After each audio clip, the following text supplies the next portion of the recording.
Hello everyone. आज के lecture में हम लोग गुड्स एंड सर्विस टैक्स के बारे में पढ़ेंगे, जिसे हम शॉर्ट फॉर्म में जीएसटी बोलते हैं।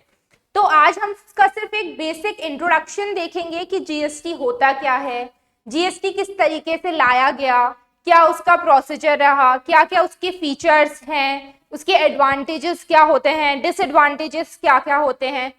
बट जीएसटी मतलब गुड्स एंड सर्विस टैक्स क्या होता है वो पढ़ने से पहले हम एक बार ये देख लेते हैं कि टैक्स का मीनिंग क्या होता है।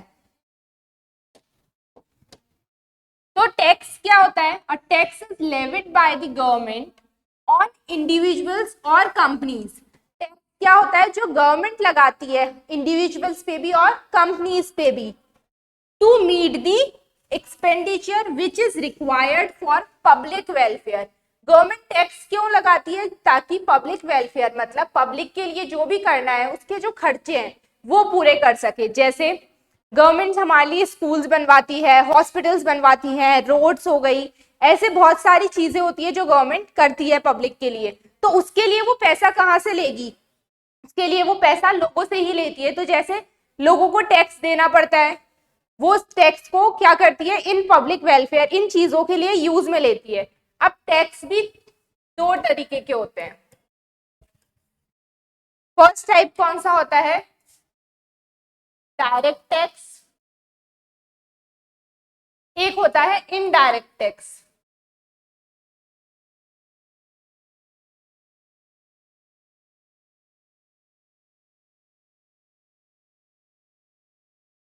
डायरेक्ट टैक्स क्या होता है? वो टैक्स जिसका बर्डन हम किसी और पे शिफ्ट नहीं कर सकते, मतलब जो टैक्स हमको खुद ही पे करना है। तो इसमें क्या आ जाता है? इनकम टैक्स हो गया। जो भी हम इनकम कमाते हैं पूरे साल उस पे हम टैक्स पे करते हैं, उसकी प्रॉपर एक टैक्स स्लैब बनी हुई है, उस रेट के अकॉर्डिंग टैक्स पे करना पड़ता है। ठीक है, तो ये कंपलसरी होता है, टैक्स पे करना ही पड़ता है। इनकम टैक्स हो गया, वेल्थ टैक्स हो गया, कॉर्पोरेट टैक्स भी होता है।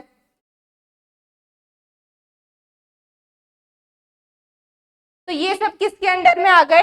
डायरेक्ट टैक्स के अंडर में। अब बात करें इनडायरेक्ट टैक्स की। तो इनडायरेक्ट टैक्स में पहले बहुत सारे टैक्सेस होते थे, अब उसमें क्या हो गया? सिर्फ एक जीएसटी। जो हम पढ़ रहे हैं गुड्स एंड सर्विस टैक्स, वो भी क्या है? एक इनडायरेक्ट टैक्स ही होता है। तो ये दो तरीके के टैक्सेस होते हैं जो पे करने ही पड़ते हैं। डायरेक्ट टैक्स कौन सा है? जिसका बर्डन हम किसी और पे शिफ्ट नहीं कर सकते, और इनडायरेक्ट जिसका बर्डन हम किसी और पे शिफ्ट कर सकते हैं। जैसे जीएसटी की बात करें, अगर अपन कोई एक प्रोडक्ट लेकर आए, कोई ए प्रोडक्ट है वो अपन परचेस करके लेके आए, उस पे टैक्स किसने पे किया? हमने पे किया, जो कस्टमर था उसने पे किया। और गवर्नमेंट को टैक्स किसने दिया? जो इसका सेलर था, जिससे हम खरीद के लाए, उसने गवर्नमेंट को टैक्स पे किया। बट टैक्स उसकी खुद की जेब से तो नहीं गया ना, टैक्स तो कस्टमर की जेब से गया। तो ये क्या हो गया? इनडायरेक्ट टैक्स हो गया, जिसमें उसका बर्डन उसने शिफ्ट कर दिया। अब टैक्स के फीचर्स क्या क्या होते हैं? फर्स्ट है लीगल कलेक्शन। टैक्स क्या है? एक लीगल कलेक्शन है, मींस कि जो टैक्स है उसके प्रॉपर रूल्स बने हुए हैं, वो रूल्स फॉलो करने ही पड़ते हैं।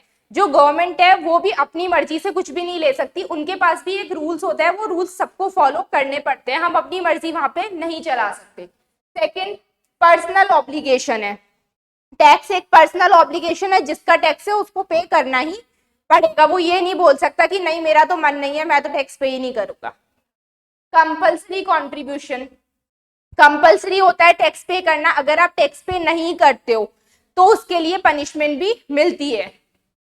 Tax is imposed by the government alone. Tax सिर्फ गवर्नमेंट ही चार्ज कर सकती है, कोई और चार्ज नहीं कर सकता। Source of revenue collection, tax क्या होता है? गवर्नमेंट के लिए एक सबसे अच्छा सोर्स होता है रेवेन्यू कलेक्ट करने का। जो गवर्नमेंट है उसके पास सबसे ज्यादा रेवेन्यू टैक्स से ही जनरेट होता है। Common benefit of the society, अब गवर्नमेंट जो भी टैक्स लेती है हमसे, उसका वो क्या करती है? कॉमन बेनिफिट मींस जो सोसाइटी है उन सब के लिए कुछ ना कुछ करती है, वो किसी पर्टिकुलर इंडिविजुअल के लिए कुछ भी नहीं करती। जो भी वो चीजें बनाएंगी वो सबके लिए कॉमन ही रहेंगी।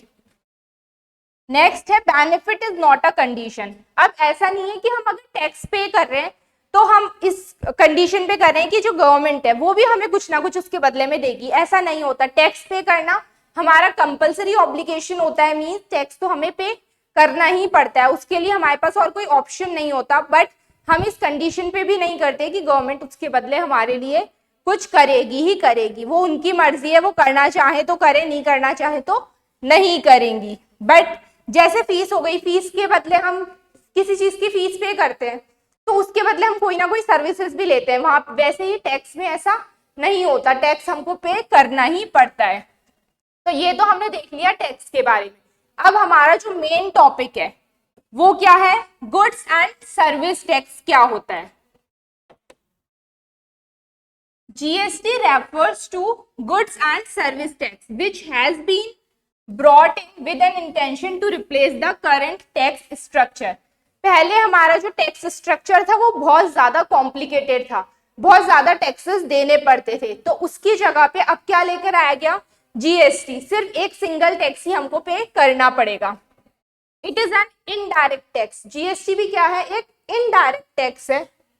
Goods and service tax came into effect from 1st July 2017। GST कब आया था हमारे इंडिया में, 1st जुलाई 2017 में। It is levied on the supply of goods and services। ये किस पे लगता है, सप्लाई पे लगता है, मींस जहां पे भी सप्लाई हो रही है, जहां पे भी कोई ट्रांसफर हो रहा है गुड्स और सर्विसेज का, वहां पे GST लगाया जाता है। इट इज अ कंजम्पशन और डेस्टिनेशन बेस्ड टैक्स। ये क्या होता है, कंजम्पशन और डेस्टिनेशन बेस्ड टैक्स है, मींस कि जहां पे भी गुड्स कंज्यूम होंगे वहीं पे टैक्स दिया जाएगा। लाइक फॉर एग्जांपल एक मैन्युफैक्चरर है, वो कोई रॉ मटेरियल लेकर आया, ठीक है, 10,000 का सामान लेके आया है वो, और वो उस पर टैक्स भी देकर आया है, जिससे भी वो ये रॉ मटेरियल परचेज करके लाया है उसको उसने टैक्स दिया। अब इस मैन्युफैक्चरर ने क्या किया, मान लो 2,000 रुपए का उसने टैक्स दिया, तो इसकी कॉस्ट अब कितनी हो गई, 12,000। अब मैन्युफैक्चरर ने ये होलसेलर को दे दिया, तो होलसेलर के लिए कॉस्ट कितनी हो गई, 12,000। उस पे उसने भी 1,000 का टैक्स लगा लिया खुद का। अब होलसेलर ने ये रिटेलर को दे दिया, रिटेलर के पास ये 13,000 में पहुंचा, रिटेलर ने भी अपना 1,000 टैक्स लगाया और इसे कस्टमर को सेल कर दिया। तो ये 14,000 जो है वो पे किसको करना पड़ा, कस्टमर को। अब मैन्युफैक्चरर क्या करेगा, वो ये जो 2,000 का टैक्स देकर आया है इस पे वो तो क्या कर लेगा, अपना इनपुट टैक्स क्रेडिट ले लेगा, मतलब ITC, जिसके बारे में अभी हम डिटेल में और अच्छे से पढ़ेंगे। तो जो मैन्युफैक्चरर है उसको कोई भी टैक्स पे नहीं करना पड़ा, ना होलसेलर को करना पड़ा, होलसेलर भी ले लेगा आगे से टैक्स, मतलब इनको जो भी टैक्स पे करना पड़ा वो कंपैरेटिवली कम था, बट पूरा अमाउंट किसको पे करना पड़ा, जो कस्टमर है उसको। तो यहाँ पे कंज्यूम किसने किया, जो फाइनल कस्टमर है उसने किया, और जो टैक्स का बर्डन था वो भी पूरा का पूरा इस पे ही आ गया। ये जाके किसी से भी इनपुट टैक्स क्रेडिट अब नहीं ले सकता। तो GST क्या है, एक कंजम्पशन और डेस्टिनेशन बेस्ड टैक्स है, कि जहां पे भी इसका कंजम्पशन होगा उसे ही ये टैक्स पे करना पड़ेगा। अब हम देखते हैं कि GST आया कैसे था। तो जेनेसिस ऑफ GST, इसमें भी दो तरीके थे, एक तो था जेनेसिस ऑफ GST ग्लोबली आया था, और एक था इन इंडिया में कैसे आया था। तो पहले हम देखते हैं जेनेसिस ऑफ GST ग्लोबली कैसे आया। नंबर ऑफ कंट्रीज अडॉप्टेड, कितनी कंट्रीज ऐसी थी जिसने GST को अडॉप्ट किया था, तो करेंटली अराउंड 160 कंट्रीज ऐसी थी जिन्होंने GST को अडॉप्ट किया था। फर्स्ट कंट्री कौन सी थी जिसमें GST आया था, फ्रांस थी फर्स्ट कंट्री जिसके अंदर GST आया था 1954 में। यूनिफाइड GST सिस्टम कहां पे था, most of the country have a unified GST system. National level GST Australia, Germany और स्विट्जरलैंड में आया था। स्टेट लेवल GST USA में आया था। Dual GST Canada and Brazil में आया था। स्टैंडर्ड रेट ऑफ जीएसटी क्या थी? In most countries the standard rate of GST ranges between 15% से 20% थी। इससे ज्यादा भी है बट स्टैंडर्ड रेट उस टाइम पे इतनी ही थी। अब जो जीएसटी है वो इंडिया के अंदर कैसे आया था हमारे? तो in 2004 the Kelkar task force suggested a comprehensive goods and service tax based on VAT principle. जो कैलकट टास्क फोर्स था उन्होंने ये सजेस्ट किया था कि हमें जीएसटी लेकर आना चाहिए जो किस पे बेस्ड होगा? VAT, value added tax principle पे बेस्ड होगा। In 2006, the idea of moving towards the GST was first mooted by the Union Finance Minister in his budget for 2006 और 7। बट इसका जो आइडिया था उस पे ध्यान सबसे पहले किसने दिया? यूनियन फाइनेंस मिनिस्टर ने दिया था।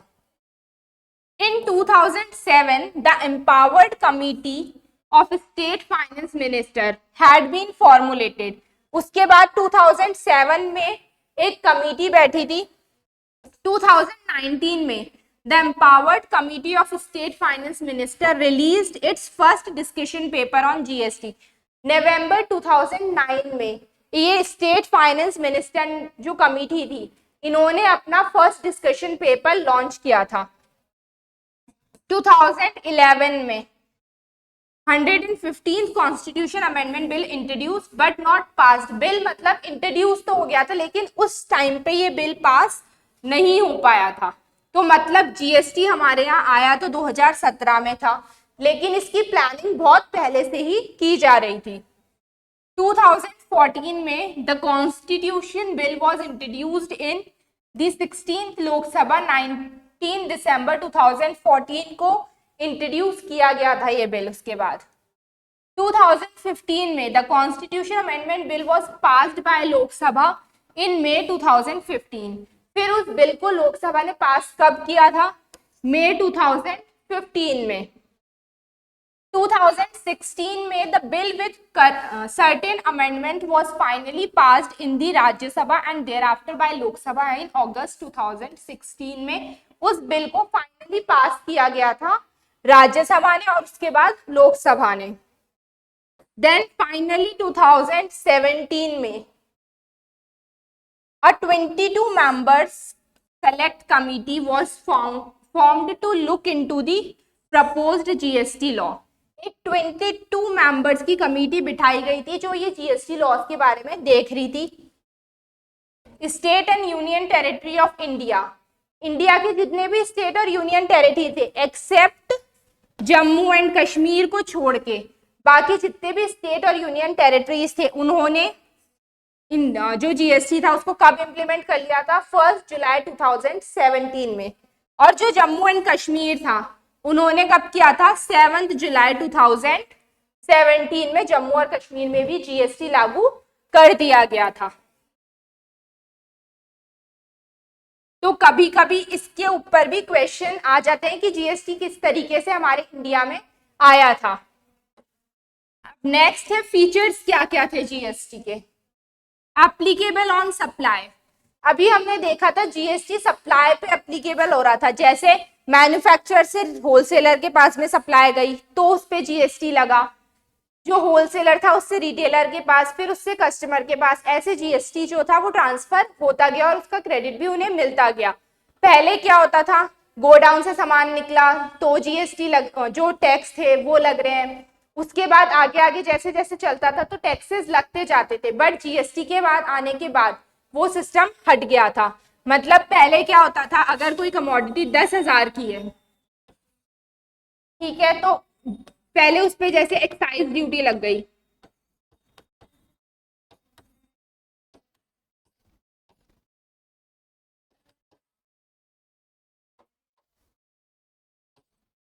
ठीक है, उसके बाद क्या होता था, जैसे ही वो आगे जाते थे उस पे और टैक्सेस लग जाते थे। तो यहाँ क्या हुआ, टैक्स इस अमाउंट पे लगा पहले, उसके बाद वो इस अमाउंट पे लगा, इस पे नहीं लगा। तो क्या पहले क्या रहता था, टैक्स के ऊपर टैक्स लगता जाते थे, इसलिए जो कमोडिटीज थी वो महंगी हो जाती थी। बट अब क्या हुआ, पहले एक बार टैक्स लग गया जीएसटी के आने के बाद, फिर कोई टैक्स नहीं लगता था। उसके बाद जो जीएसटी है वो डायरेक्ट यहाँ पे लग जाता था। तो यहाँ पे एक ही बार टैक्स लगा, टैक्स के ऊपर टैक्स नहीं लग रहा है। तो जो जीएसटी है वो किस पे अप्लाई होता है? सप्लाई पे ही होता है। अगर कोई चीज ट्रांसफर हो रही है, किसी चीज की सप्लाई हो रही है, तो ही जीएसटी लगाया जाएगा। Based on the principle of destination, जिस डेस्टिनेशन पे वो पहुंचेगा उस पे ही टैक्स लगाया जाएगा, हर जगह टैक्स नहीं लगेगा। नेचर ऑफ सप्लाई, अब सप्लाई का नेचर कैसा है? तो नेचर ऑफ सप्लाई में क्या क्या आता है? एक आता है intra state supply. Intra state का मतलब विद इन अ स्टेट, एक ही स्टेट के अंदर। इसका मतलब क्या होता है? विद इन अ स्टेट, मतलब हम राजस्थान के राजस्थान में ही कोई कमोडिटी को सेल कर रहे हैं, तो वो क्या हो गया? Intra state supply. Intra state में क्या लगता है? कौन सा टैक्स लगता है? सीजीएसटी और SGST, central goods and service tax और state goods and service tax. मतलब अगर हमने कोई कमोडिटी बेची, उस पे 18% टैक्स लग रहा है, तो 9% उसमें से सेंट्रल का होगा और 9% ही स्टेट का होगा। अब एक होता है इंटर स्टेट सप्लाई।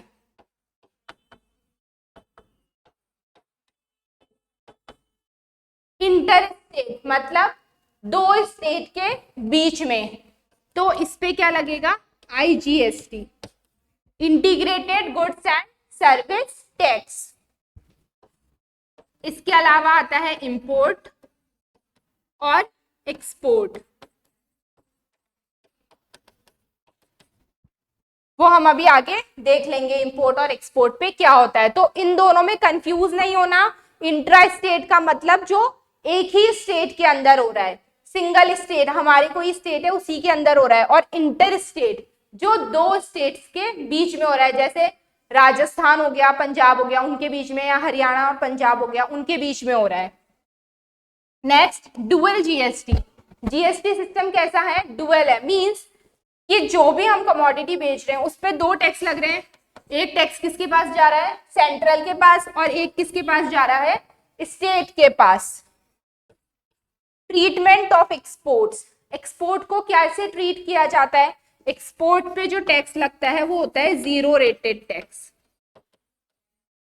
मतलब एक्सपोर्ट पे कोई भी टैक्स नहीं लगाया जाता। क्यों नहीं लगाया जाता? ये सोच के कि हम अपने एक्सपोर्ट को प्रमोट करें आगे। एक्सपोर्ट पे कोई टैक्स नहीं लगेगा तो लोग ज्यादा से ज्यादा एक्सपोर्ट करने के बारे में सोचेंगे। ट्रीटमेंट ऑफ इंपोर्ट, इंपोर्ट पे क्या लगता है? BCD, basic custom duty plus IGST. Import पे टैक्स क्यों लगाया जाता है? ताकि हम बाहर की कंट्रीज से कम सामान मंगवाएं, खुद की कंट्रीज में ज्यादा बनाने के बारे में सोचें। Next existing taxes to be subsumed under GST. हमने देखा पहले के टाइम पे बहुत ज्यादा टैक्स होते थे, जैसे एक्साइज ड्यूटी हो गया, सर्विस टैक्स हो गया, वैट हो गया, सेल्स टैक्स हो गया, ऐसे बहुत ज्यादा टैक्सेस रहते थे। अब क्या हुआ? उन सभी टैक्सेस को कंबाइन करके एक सिंगल टैक्स में कन्वर्ट कर दिया, जिसको हम जीएसटी बोलते हैं। जीएसटी रेट्स, जीएसटी की मेनली रेट्स क्या होती हैं? 0%, 5%, 12%, 18% और 28%। ये 5 रेट जो फिक्स रेट है ही है जीएसटी की। Supply of alcoholic Likert for human consumption, जो एल्कोहलिक लिकर है उस पे कोई भी टैक्स नहीं लगाया जाता, वो टैक्स फ्री ही होती है। Items temporarily out of GST, अब इसके ये तो एक लिकर हो गई, लिकर के अलावा और कौन से ऐसे आइटम्स है जो इसमें जीएसटी नहीं लगाया जाता? तो जैसे पेट्रोलियम, जो क्रूड ऑयल है हमारा वो हो गया, नेचुरल गैस हो गई, इलेक्ट्रिसिटी हो गई, जो डीजल है उस पर कोई टैक्स नहीं लगता। तो ये कुछ ऐसे टैक्स है जिन पे जीएसटी अभी भी नहीं लगता है। Tax credit under GST, tax credit ये वही है इनपुट टैक्स क्रेडिट। जैसे अभी बताया था, एक मैन्युफैक्चरर है, अगर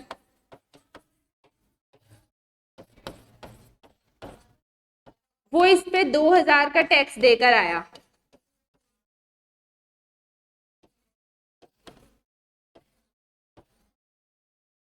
होलसेलर को जब उसने ये बेचा तब होलसेलर ने 1000 का टैक्स अपना और लगा लिया। ठीक है, अब जो मैन्युफैक्चरर है वो भी किसी से अपना रॉ मटेरियल लेकर आया होगा, मान लो वो 1500 का टैक्स उसको दे के आया, तो ये उसका क्या हो गया, इनपुट टैक्स हो गया, और ये उसका आउटपुट टैक्स हो गया। तो अब वो गवर्नमेंट को क्या बोलेगा कि मैं तो पहले ही 1500 रुपए पे करके आया हूं, तो मुझे उसका क्रेडिट मिलना चाहिए। तो टैक्स का क्रेडिट कैसे निकालेंगे, 2000 उसने अभी लिया, उसमें से 1500 जो था वो उसका पहले का ही इनपुट था, तो मतलब उसको अब 500 रुपए ही पे करने पड़ेंगे, बाकी का जो 1500 है उसका क्रेडिट उसको मिल गया है।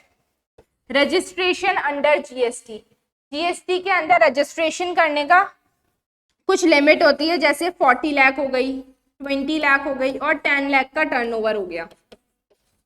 ये टॉपिक अपन डिटेल में पूरा चार्ट के थ्रू समझेंगे कि किस किस को 40 लाख के टर्नओवर पे रजिस्ट्रेशन करवाना, मतलब 40 लाख से ज्यादा का टर्नओवर अगर है तो उसको रजिस्ट्रेशन करवाना पड़ता है। कौन सी स्टेट्स ऐसी हैं जिन्हें 20 लाख से ज्यादा पे करवाना पड़ता है, कौन सी ऐसी है जिन्हें 10 लाख से ज्यादा पे करवाना पड़ता है। तो आज के लेक्चर में हमने सिर्फ जीएसटी का कुछ बेसिक सा इंट्रोडक्शन ही देखा है।